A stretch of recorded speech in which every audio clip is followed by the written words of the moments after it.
Bijouterie Panso volamena mivarotra sy manamboatra firavaka volafotsy sy volamena sahaza ho an'ny rehetra. Manolotra ho anao ny Le JT. Lavage Kiri, finaritra ny tontolo andronao. Manolotra ho anao ny Le JT. Brushing, coiffure, coloration, osez tout avec Gliss Intense Thérapie. Alors, avant de les couper, essayez Gliss Intense Thérapie. Arcadia, le bon goût français. Produit français avec le label IGP.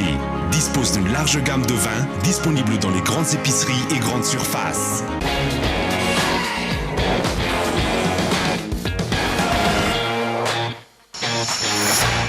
Techno manolotra ho anao ny Le JT. Avec le programme de fidélité Brico 10, économisez avec des remises et offres exceptionnelles à chaque achat. Valable dans tous les magasins Brico 10. Brico 10 manolotra anao. Luxor, le plaisir du confort. Vous présente Le JT. Sam Assurance vous écoute. Sam Assurance, member of Sanlam. Assurance Sam vous présente Le JT.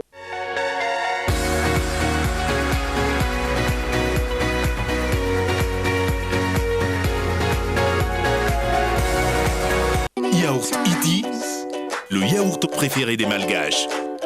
Attention, très très très bon. Yaourt Iti manolotra anao. Ho tsara sy hanan-kalalana ianao miaraka amin'ny savony manitra Orchard.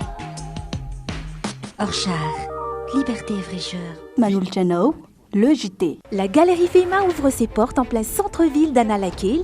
Tout est réuni dans ce centre commercial moderne. Venez vite nous visiter. Galerie Feima, Ali, qualité et prix. Tsy mitsahatra mikaroka izay tsara ho an'ny zanaka sy lipi. Ianao koa raha tianao ny zanakao safidio sy lipi. Ma safidiko numéro 1 malagasy manolotra ho anao.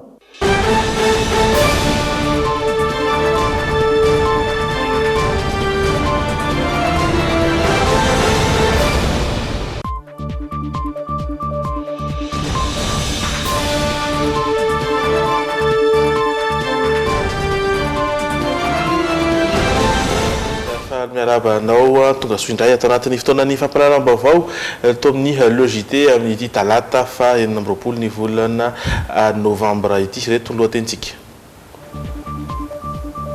Efa tombana avokoa ireo fitaovana ilaina hiatrehana ny latsabato rampitso manatitrantotra ny dingana tokony hoarahana mialohan'ny androtsahana ny bilita tokana ao anaty vata mangarahara ihany koa ny seny.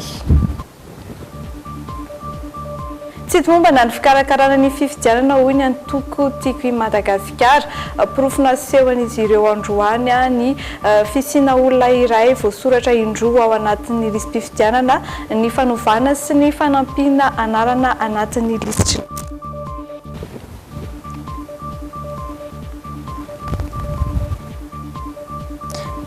Telo amby folo kosa no maty vokatry ny horohoro-tany mahery vaika ny tranga tany Albanie. Anjato ny ireo naratra nentina teny amin'ny hôpitaly. Asanam-panazanana ary sika tompoko kilasy tompoko vavy anaraka ny Le JT hatramin'ny farany. Ao anatin'ny tapany faharoatsika dia hijery ny zanam-pandaharana teny anglisy izay iarahana amin'ny ampiadinina sy zareo mpampianatra teny anglisy ijerenareo voambolana tsara ho fantatra indray izy ihany koa ny zanam-pandaharana tahaka ny oianao na ny insolite ho jerena fa avetrany dia andao ijery ny vaovao izay nasokadana. L'IMT is an international private university. Pour vos bacheliers, travailleurs nationaux et étrangers, l'IMT vous offre 3 filières dispensées avec triple spécialité.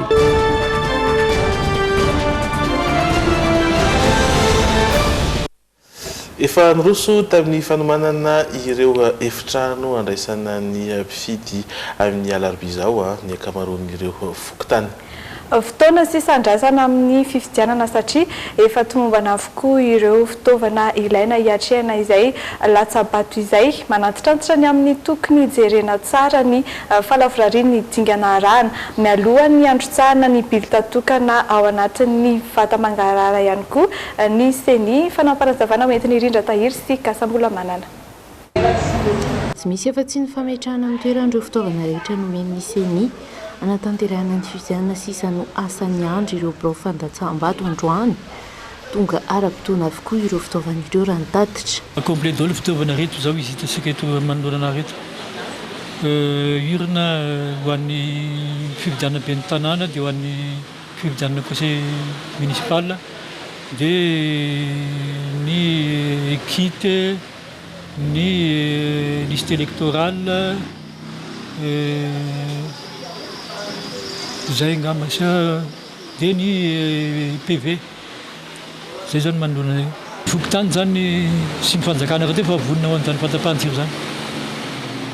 Dia tsy dia misy olana zany ny fahatapahan-jiro amin'ny ankapobeny. Efa misy lampy efa vonona, tsy atahorana zany amin'izay. Fifidianana roa samy hafa no atrehana rahampitso. Karaha-pifidianana sy karapanondro no tokony hoentin'ny mpifidy. Sainginana mafy ny CENI fa mananjo hifidy ny olona iray raha toa tsy manao karaha-pifidianana, saingy manana karapanondro ary voasoratra anaty lisitra. Azo solo ny karapanondro ihany koa nefa ny permis na ny taratasy fahazon-dalana amin'ny fiara sy ny passeport.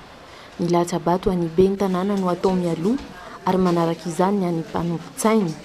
Dia miditra ao anatin'ny birao fandatsaham-bato ary mandray aloha ny taratasy ndatsabato tokana ho an'ny ben'ny tanàna.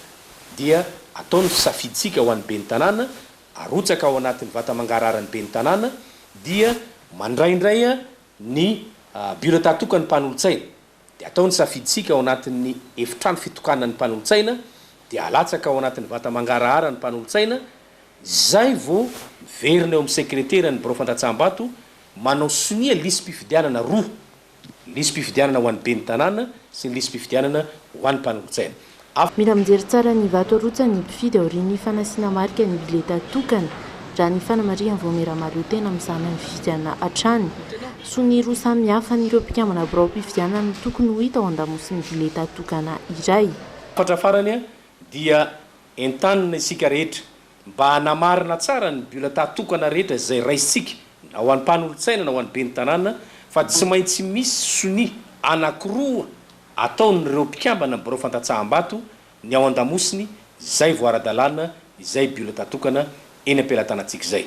Ny fanombohana ny fifidianana amin'ny enin'ora maraina dia ny fanaovana antsapaka an'ireo membre amin'ny bureau de vote anankiroa izay hanao soni ny ao an-damosiny bulletin tokana rehetra ho ampiasaina mandritra ny andron'ny fifidianana. Ivoa amin'ny enin'ora maraina ny birao fandatsaham-bato rahampitso. Tsy katon'izany raha tsy amin'ny 10 arivo raha toa tsy misy intsony ny filaharany. Miroso avy hatrany amin'ny famisam-bato ny birao tsirairay avy. Aorian'izany ka ny any ben'ny tanàna hatrany no misantatra azy. Avy eo ny fitanana antsoratra ny famisam-bato izay vao miditra amin'ny any mpanolotsaina sy ny fitanana antsoratra ihany koa. Fananao fanambarana narahina pirofo androany sy ny antoko tiako Madagasikara mikasika ny tsy fahatombanana maro izay hitan'izy ireo amin'ny fikarakarana ny fifidianana. Isan'izany ny fisina olona iray voasoratra indroa ao anatin'ny lisy mpifidianana, ny fanovana sy fanampinanarana ao anatin'ny lisitry ny mpifidy ary ny maro hafa namary izany kosa ny CENI rehefa nanontaniany Andry Lalaina Andriamasy sy Tota Rahatsarinjato.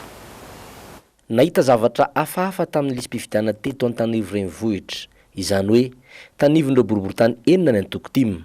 Araka izao nanehoan'izy ireo tamin'ny valandresaka mampanao gazety izao, dia misy ary maro anarana roa samy hafa maromarina kokoa, dia miova kely fotsiny na amin'ny anarana na amin'ny fanampinanarana, saingy mitovy karapanondro izay anao marina tamin'ny alalan'ny laharany. Fa ao anatin'ity premier arrondissement ty asehoko anareo ty fa misy 2e, 3e, 4e, 5e, 6 arrondissement reto. Le olona manana le atao hoe olona manana anarana indroa miverina na ny doublon na mety triplon fa ny doublon moa zany no resantsika eto dia ny zavatra mitranga zany zao hitanay ao anatin'ireo lisitra ampiasaina zay tokony tamin'ny lisitra tamin'ny 15 mai reo dia ny anarana misy miova kely fotsiny ohatra raha velo manatsoa dia novain'keo le raha be manatsoa fa ny karapanondro mitovy mihitsy ny numéro an'io ary le olona mifidy en bureau de vote samihafa. Centre de bureau de vote anankiray ohatra hoe amin'ny CEGP flou ihany izy fa ny salle fotsiny no miova zany. Manarakaraka an'izany amintsika amin'ny teny zao vao azonay vao androany mikasika an'io lisy mpifidianana io 26 novembre androany io any amin'ny fokotany karazany mbola vao exemple ihany ty fokotany any Ambatomainty boriboritany fadimy zany dia hita sahady lefa fampidirana olona ao anatin'ny liste électorale. Mbola bureau de vote enina fotsiny hitantsika io a, misy mitombo 4 misy mitombo 9, misy mitombo 8. Ary eritreretra zany hoe efa misy 1200 mahery nisany bureau mpifidianana eto Antananarivo renivohitra, dia mba eritreretintsika zany hoe olona 4 fotsiny isaky ny olona 4 fotsiny ampidirina eo ampitomboana 1200 zay a, efa firy ny olona mifidy tsy ara-dalàna ao anatin'izay. Ny aiky ny mbola fisiny zany eto Antananarivo renivohitra ny tenonivon'ny voameram-pirenena maleo tena amin'ny sahana fifidianana na ny CENI sy ny nanambara hoe fa nandray sy mbola andray fepetra efa ndraiky amin'izany izy ireo mandritry ny latsabato ho an'ny bentanana sy mpanolotsain'ny tanana Rampitso. Ny fepetra ndraiky ny CENI dia fantatra ireo olona ireo satria fantatra ny anarany, fantatra ny laharany, fantatra ny biraofan-tsabato misy azy. Dia nanamboatra ny antsoina hoe lista mena na lista rouge ny CENI izay apetraka any fokotany ary eo amin'ireo biraofan-tsabato izay misy an'izany doublon izany. Ka raha vao tonga eo zany olona ireo ka doublon izy any amin'ny toerana izay maha doublon azy zany no misy an'izay lista rouge zay ka raha vao misoratra ao anatin'ny lista rouge io izy dia dikan'izay tsy eo amin'ny biraofan-tsabato io zany izy no tokony hifidy fa any amin'ny biraofan-tsabato hafa no tokony anatontosany ny adidiny. Zay anankiray. Faharoa eo ihany koa moa le fepetra noraisina amin'ny fametrahana ny ranomainty tsy maty vonoina amin'ny ankihibetanana akavy raha ohatra ka anao ny raha efa avy mansabato izy tokony misy an'iny ary iny dia savaina rehefa ho an'ny olona rehetra andeha hifidy. Ny resaka mahakasika ny fampitomboana ny listim-pifidianana tany amin'ny fokotany voalazanao teo ny hoe teny Ambatobe dia tsy ara-dalàna ihany koa zay ary iangaviana ny rehetra ny mba ampandrea aty amin'ny CENI raha ohatra ka misy tokoa dia zavatra zay. Ary zahay moa zany zao efa maheno zao dia anao fanadiadiny zay voany ihany ary areny fepetra raha ohatra ka mitombona tokoa zay. Na izany dia nanambara ny anara-maso akaiky ty fidiana Rampitso ity ny Tokotima ary nandrangaranga fisamborana ho an'ireo izay manan-tsaina ny anao osika. Ny zoa raha misy mangalatra dia tsy mijery fotsiny fa samborinao izy dia menao manam-pahefana, tompona ndraiky pahefana, menao mpitandro filaminana. Ka raha olona mangalatra fifidianana, mangalatra karapanondro, mangalatra karapifidianana, mangalatra ahifidy, mpangalatra zany ary faneso be firenena zany. Dia tsy maintsy samborinay dia menay ny tompona ndraikitra dia ho hitanay izy anaovan'ny tompona ndraikitra anazy eo. Farany nampatsiahatra ny CENI fa raha mahita trangan-javatra hafahafa mandritra ny fizorana latsabato Rampitso na mandritra ny fanisambato sy ny fanangonana izany dia entaniny tsy salasala ametraka fitoriana na anatona ro ratsa mangaika ny CENI any amin'ny farim-pifidianana hitrangana izany. Anaraka dokam-barotra isika rehefa avy eo dia mbola itoy ihany ny vaovao. Mitoy ny logité ary ny vaovao mikasika ny tontolo iainana no jerevantsika manaraka. Marefo manoloana ny fikorotana ny toetrandro amin'izao fotoana ireo mponina any amin'ny morontsiraka saika koa ny ranomasina avokoa ny fari-dranomasina maro manirana ny nosy manoloana izany indrindra ary dia misy ny fanampiana ny fikambanana eny fotony ao anatin'ny tetikasa bazika mitondra ny antsim-piriam-baovao mikasika izay Sonia Andrenirina sy Daolo Farakotoniaina. Ka ny ranomasina avokoa amin'izao fotoana izao ny nofotany manamorona ny fari-dranomasina ao Antsanty. Ranambara ny tompona ndraikitra avy any an-toerana dia efa mananika 50 isanjato ny fari-dranomasina no simba vokatra izany. Noho ny fiovaovan'ny toetrandro dia efa manomboka hita ny fahasimban'ny plage ny morontsiraka kanefa dia mahavory mpizahatany be mihitsy io toerana io ka mba tsy hatapaka ny io le sehatra fizahatany eny anivon'ny fokon'olona io eny anivon'ny vahoaka ifotony dia nangataka fanampiana tamin'ny tetikasa pazika dia nahazo fanampiana moa zay izy. Tsy ny ao Antsanty ihany fa saika hiaran'izany avokoa ankehitriny ireo faritra manamorona ny morontsiraka vokatry ny fikorotana ny toetrandro. Malohan'izany indrindra dia misy ny fanampiana sy fanohanana ataon'ny ministera ny tontolo iainana amin'ny alalan'ny tetikasa pazika na ny projet d'adaptation de la gestion des zones côtières au changement climatique. Faritra telo no ahazo izay tantsorika izay anisan'izany faritra Iboeny, Menabe ary Vatovavy Vitovinany. Dia izay no tonga ny tetikasa pazika moa tetikasa hoe fampifanarana ny fiainam-ponina morontsiraka sy ny fitantanana morontsiraka amin'ny fivoahan'ny toetrandro izay miasa amin'ny sehatra maromaro izy eo ny écotourisme mbola misy ny infrastructure eo koa ny resaka fambolena mifanaraka amin'ny fivantoetrandro fimpina tantely ary maromaro hoe maro transversal ny tetika asa tanjony tetika asa ny fampianana ny faharefon'ny mponina eny amin'ny morontsiraka ary fampiroboroboana ny fizahantany mikajy ny tontolo iainana. Mbola resaka tontolo iainana ihany jerentsika tontolo iainana miantraika amin'ireo asa goavana asa fitrandrahana moa izany. Misedra olana avokoa amin'izao fotoana ny kamarony ireo fitrandrahana goavana eto Madagasikara raha nambarany solotenan'ny firaisamonim-pirenena mivondrona ao anatin'ny vovonana enika dia maro ny antony mahatonga izany.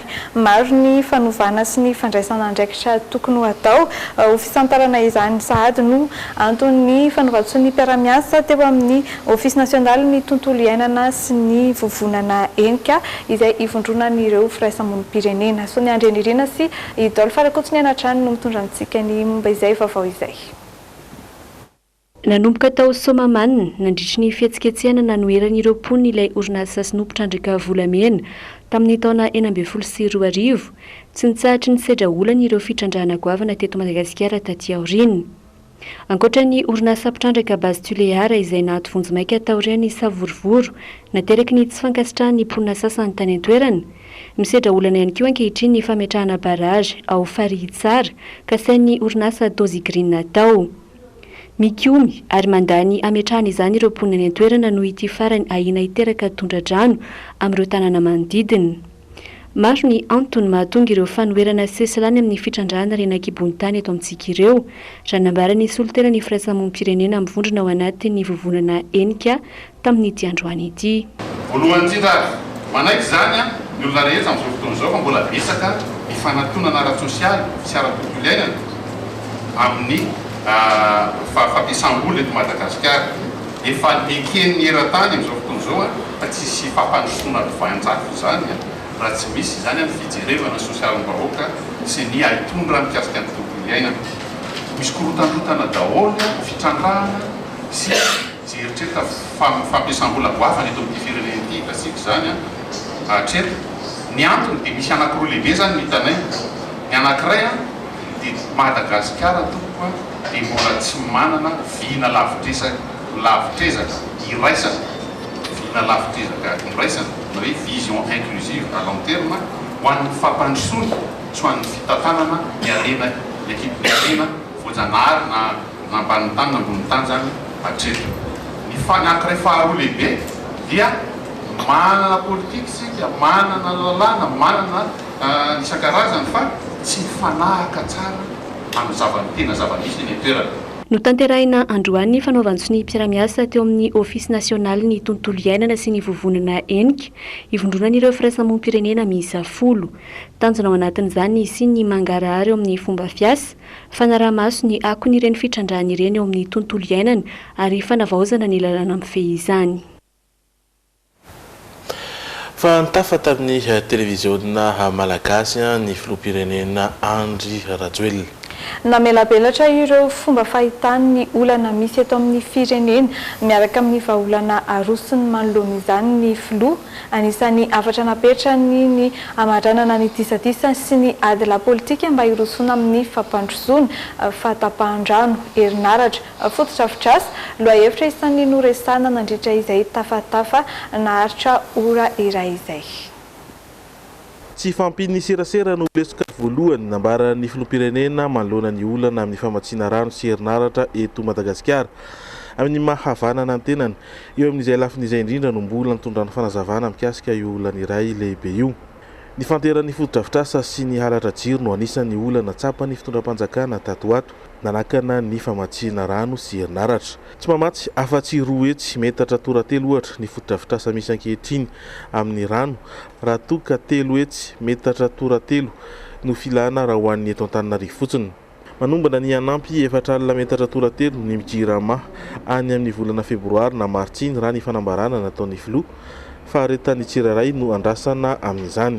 5 taona ny anatanterahana an'izany ary tsy maintsy ahitana vahaolana zany rehetrarehetra any. Ny zavatra angatahako amin'ny vahoaka malagasy fotsiny fantatro fa maika isika, fantatro fa ilaitsika ny rano, fa ny zavatra kosa tsy afaka tere ho masaka ohatran'ny voalobojaza o zay sy ny fitenenan'izay fa hiasitsika ary tsy maintsy ho tanterahantsika mitady vaolana amin'izany zavatra rehetrarehetra zany. Filerana nataon'ny filoha ihany koa ny hitondra rano fisotro madio manerana ny Nosika efa natomboka manerana amin'ny tanan-dehibe any amin'ny faritra izany. Amin'izao ankatoky ny fifidianan'izao ihany koa no nanomezan'ny filoha toky amin'ny aya izay mipetraka manoloana ny Mety sy ny Alabato. Ahoana moa misy ekipa zany mbola tsy manomboka akory ny baolina dia efa lazainy fa mangalatra ny arbitre. Mbola tsy maty kory ny baolina dia efa tsy manaiky izy raha maty ny baolina dia tsy anaiky izay.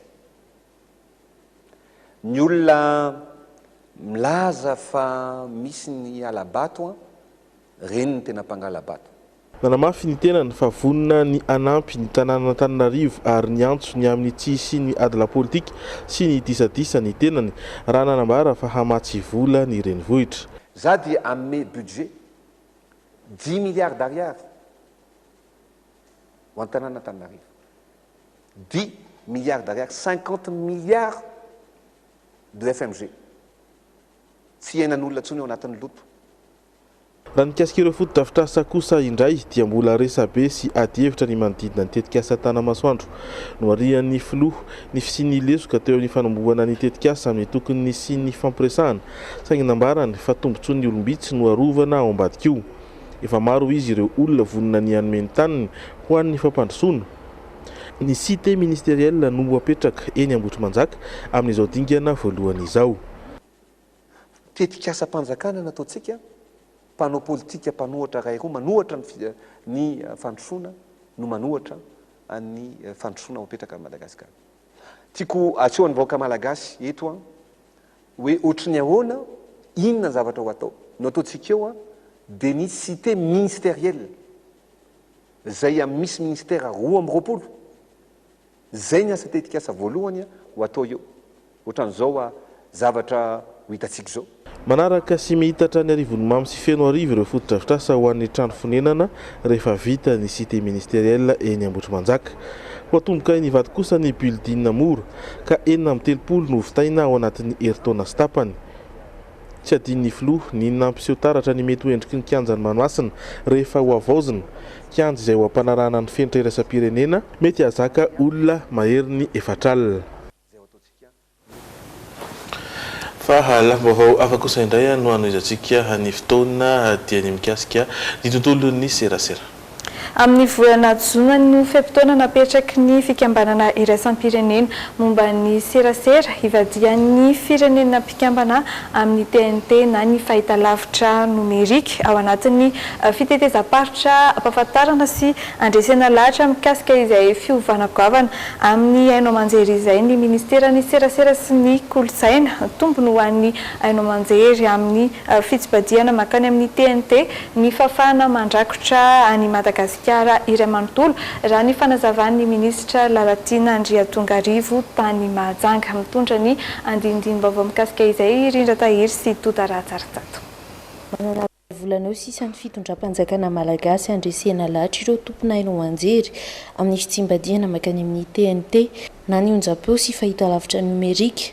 Efa misy fahatarana 5 taona mihoatra ireo firenenkafa amin'ny fampiasana ny rafitra nomerika i Madagasikara raha nitatitra. Ny ato-rahateo ny dedikasa andrana mifandray tamin'ny TNT ho an'ny Nosy Be izay nitarika resabe tamin'ny taona 2010 sy 2020 nampahafantarana azy.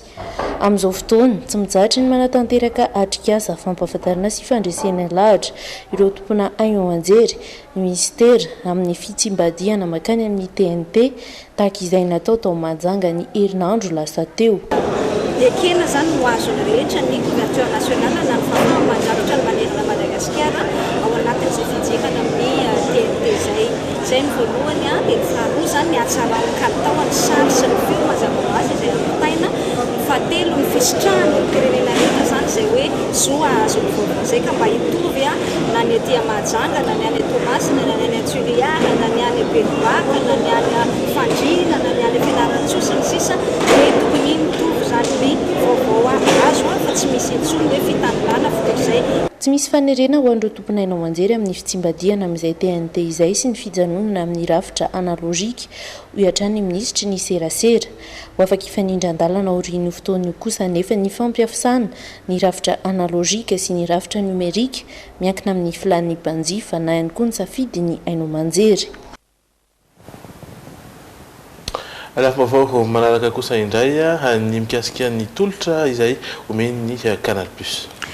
Toy ny fanomezana fahafampoan'ny mpanjifan'ny Canal Plus amin'izao fanomanana ny fetin'ny farantaona izao isan'ireo ny tolotra manokana ho an'ireo izay tsy mbola mpanjifan'ny Canal Plus. Eo ihany koa nefa ny fanomezana maimaim-poana ireo canal rehetra mandritra ny tapabolana ho an'ireo mampiditra fahana hatramin'ny volana Desambra.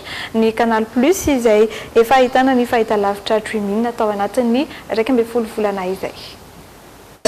Fahitalavitra malagasy miisa 7 hatreto no azo jerena amin'ny alalan'ny Canal Plus. Isan'ireo fahitalavitra ireo ny streaming izay naran'ireo mpanjifa tsy tapaka nanomboka ny volana janoary lasa teo. Tanjon'ny Canal Plus ny fampidiran'ireo fahitalavitra rehetra saingy mbola voafetra izany amin'izao fotoana noho ny fepetra teknika tsy azo ioarana. Io aloha zany dia maro ny mangataka effectivement fa misy ny atao hoe limite technique anay zany mahatonga ny amin'izao andro zao fa tsy ahafahanay mampiakatra ny telegasy rehetra fa raha ohatra zany ka ny tena irinay dia ho hiditra ao daholo ny telegasy izay rehetra misy eto fa mbola miandry kelikely zany dia mandeha izy ireo par ordre ny fangatahana sy arakaraka ny disponibilité an'ny satellite anay. Ho azon'ireo mpanjifa vaovao jerena ao anatin'ny bouquet Évasion, ireo fahitalavitra malagasy efa tafiditra ao anatin'ny Canal Plus ireo.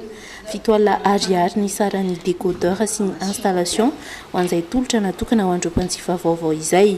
Tsonjovina manokana amin'ity iray volana faran'ity ihany koa nefa ireo mpanjifatra amin'izay raha toka manao réabonnement mialoha ny faran'ny taona mba ahafahany mianoka feno ao anatin'ireo fandarana sy horonan-tsary vaovao be. Dia ny cadeau de Noël omena anjareo zany amin'ity taona ity dia 15 jours amin'ilay formule tout canal pour tout réabonnement jusqu'au 31 décembre. Izay miasa mandavan-taona hijery hoe inona ny mahafinaritra sy tian'ireo mpanjifanay sy ireo olona te hanjifan'ny Canal Plus ary miezaka hatrany izay hanome izay tolotra tediavin'izareo izay. Manomboka amin'ny sarany 3 alina ariary ny fahazona ny tolotry ny Canal Plus. Sarany ambany indrindra izay nizana tsy nahetsika tato anatin'ny 3 taona ahafahany isan-tokantrano manana azy. Isan'ny andrasana amin'ity volan'ity ihany koa ny fahatongavan'ny My Canal, application ahafahany mpanjifa mijery ny fandarana tiany indrindra amin'ny fotoana rehetra. Lafim-baovao hafa indray ny ho jerevantsika manaraka. Nanavao ny fanohana ny hôpitaly misana ny reny sy ny zaza ny tsara lalàna ny orinasa Star androany talata 20 novambra no nosoniavina ny taratasy fanaovazam-piara-miasa teo amin'ny rotonta mariana fa fiara-miasa amin'ny fanolorana fanampiana ho an'ny Chumé isan-taona izany. Tao anatin'izay dia mbola nanolotra Oviva amin'ny 50 centilitatra 80 fonosana sy fitaovana medikaly ihany koa izy ireo. Ny marary irery ary indrindra ampiana ny fandaniana ara-bola sy ara-pitaovana sahan'ny hôpitaly Chumé ireo fanampiana ireo. Ny rano entina hanampiana ny fitsaboana ny aretina fivalanana, fandoavana ary tsy fampindrano. Ny fitaovana pousse-seringue fanamorana ny fampidirana fanafody amin'ny fatrany voafaritra. Le rano omena maimaim-poana aloha satria nomena nay maimaim-poana dia omena maimaim-poana fa le izy kosa ny dokotera ny mahalala ohatra ny fanafody mihitsy ny fomba fitantanana azy dokotera mahalala hoe ry mila dia omena le olona rehefa tsy mila izy dia tsy amena vita ny fampiasana azy dia mijanona fa le izy misy fomba fitantanana izay misoratra izay anaovana tatitra makany amin'ny Star ahafantaran'ny soamantsara hoe tena namena ny zaza iza le izy azo maimaim-poana. Amin'ity taona ity dia manavao indray ny fanohanan'ny Chumé hôpitaly misana ny reny sy ny zaza eto tsara lalàna ny Star. Tanterahina androany ny fanaovana soni ny taratasy mahakasika izany. toy ny efa fanao isan-taona ihany koa manolotra fanampiana ho an'ny chume araka ny filan'ny fitsaboana ny ankizy sy ny zaza ary nyreny marary ao aminy ny stage oviva 80 fonosany amin'ny 50 centilitatra sy fitaovana medikaly mba hanatsarana ny fandraisana ny tanana ny marary no natolotra azy ireo androany. Sy fotoana tamin'ity taon'ity no nirahana miasa sy nanampiana ny hôpitaly Reny sy ny zaza Chume.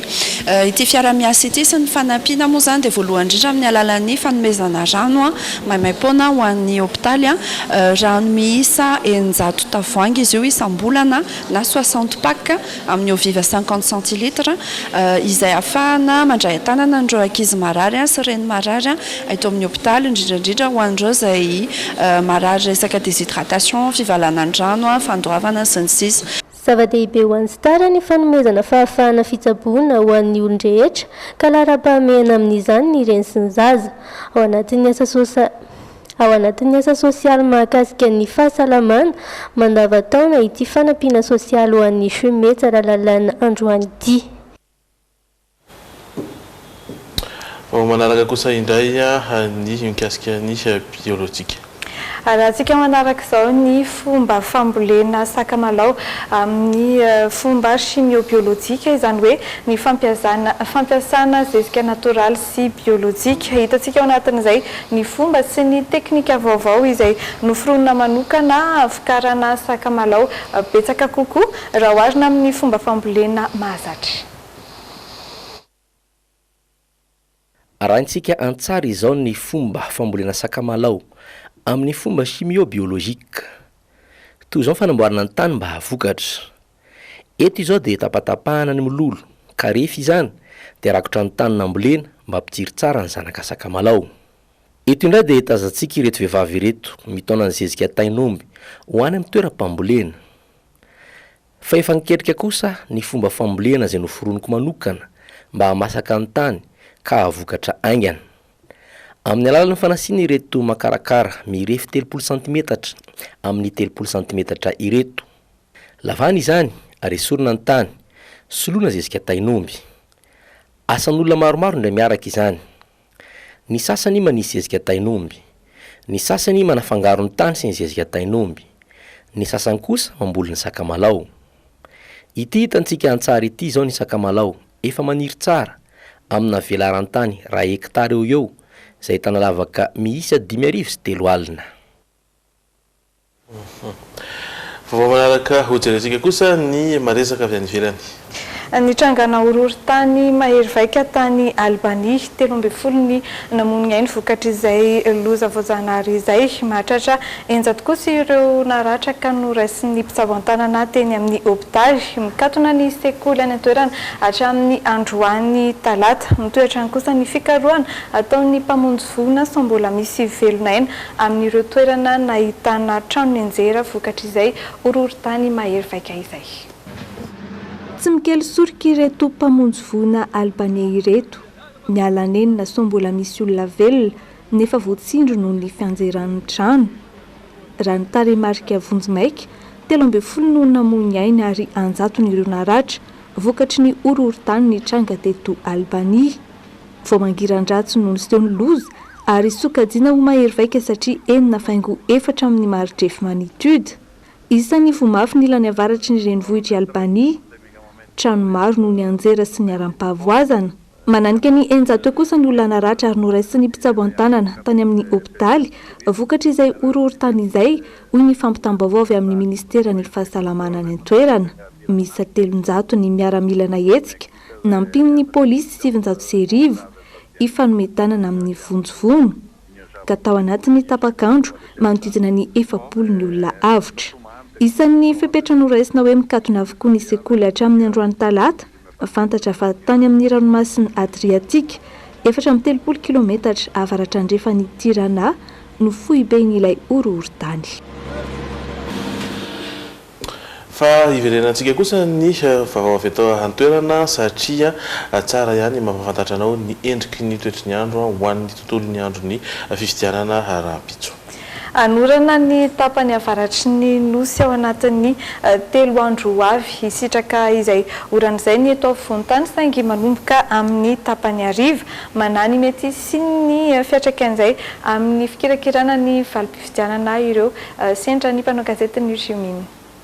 Tafiditra anatin'ny vanim-potoana ny fahavaratra ny fifidianana ben'ny tanàna sy mpanolotsaina amin'ity ahina isy fiatraikany amin'ny fikirakirana ny voka-pifidianana izany ho an'ny faritra sasany toy ny any amin'ny tapany avaratry ny nosy. Isy orana trano mantsy ireo faritra sasany toy ny Aoboendy, Sofia, Diana, Bonglava sy ny Maroava. Nanomboka tamin'ny alatsinainy lasa teo izao raha ny tao amin'ny faritry Mahajanga no dibo-drano ny tanàna sasany noho ny orana Ankija. Isorana ihany koa eto afovoan-tany saingy amin'ny ariva izany araka ny fanambarany ny teknisiany eo anivon'ny meteo. Any amin'iny faritra avaratra Andrefanosy iny zany no tena ahitantsika rotsakorana bebe fa ny tapany atsimon'Nosy zany no somary maimaina ny andro zany hoe manomboka aty amin'ny faritra Namoromanimy anatsimo zany no somary maina ny andro fa manomboka eo amin'ny Moromanimy anavaratra no mety izy an'izay rotsakoran'izay. Nanambara ny teknisianina mpaminavina ny toetry ny andro fa tsy mbola hina ny sy ny rivo-doza amin'izao fotoana izao na dia ao anatin'ny fotoana ny tanteraka aza ny orana no anjaka amin'ireo faritra sasany. Ny rivo-doza aloha zany atao anatin'ity herinandro ity tsy mbola misy ahina ny fiforonana rivo-doza atao anatin'ity herinandro ity hatramin'ny faran'ity herinandro ity zany fa ny herinandro manaraka indray dia ho hitantsika eo raha mety isy zay na tsy mbola izy. Tsy mbola nisy fepetra voaray tamin'ireo tompon'andraikitra hatreto mikasika ny fomba hiatrehana ny fifidianana sy ny voka-pifidianana any amin'ireo faritra ahitana ny rotsakorana ireo. Ampatsiavinao kosa izao manaraka izao ireo vaovao izay nasongadina tamin'ity androany ity. Efa tomombana avokoa ireo fitaovana ilaina hiatrehana ny latsabato amin'ny alarobia izao ary manatatitra ny dingana tokony arahany amin'ny alohan'ny androtsahana ny bilita tokana ao anaty vata mangarahara ihany koa ny seni.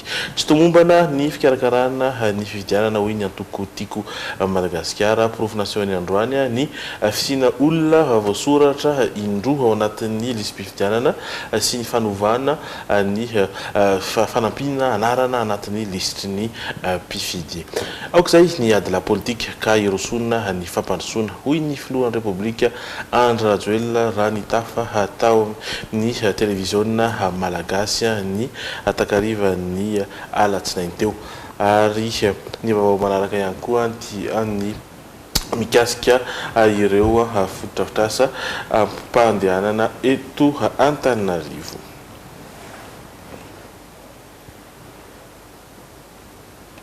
Indro atsidika amintsika ary ny mety endriky ny logité aorinan'ny dokam-barotra isan'ny mampahafantarina antsika amin'ny teny anglisy ireo voambolana tsara ho fantatra mifandray amin'ny fifidianana.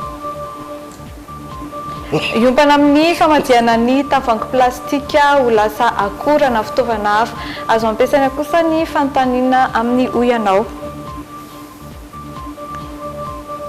Ary ny fiarovana ny tontolo iainana izay ihany no hitantsika anatin'ny insolite satria dia misy ny mampanofa azy noely ara-boajanahary ary averina amin'ny mpanjifa ny antsasaky ny hofan'izay rehefa tsy simba ilay sapin aorin'ny fety. Iato vetivety anatin'ny dokam-barotra losika dia iverina eto indray hiara hijery ireny zanam-pandarana ireny.